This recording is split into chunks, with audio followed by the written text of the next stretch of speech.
नमस्कार साथीहरू। आज म हाम्रो भाइ बहिनीहरूलाई आयतको परिमिति कसरी पत्ता लगाउन सकिन्छ भनेर चाहिँ सजिलो विधि सिकाउन गइरहेको छु।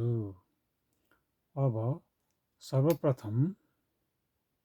सर्वप्रथम हाम्रो भाइ बहिनीहरूलाई हामीले के गर्न सकिन्छ भने एउटा आयतको चित्र बनाउने र त्यो आयतको चित्रमा लम्बाइ र चौडाइ दुवैपट्टि हामीले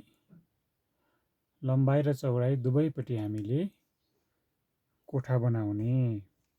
अब कोठा बनाइसकेपछि अब त्यो प्रत्येक कोठामा भित्रपट्टि अङ्क राखिदिने र बाहिरपट्टि प्रत्येक कोठामा एक एकवटा चिन्ह अथवा मैले चाहिँ स्टारको चिन्ह लगाइदिएको छु।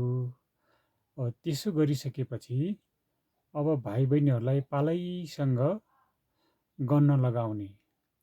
अब त्यहाँ स्टार कतिवटा छन् भनेर गन्न लगाउने। जस्तै यहाँ 1 2 3 4 5 6 7 8 9 10 11 12।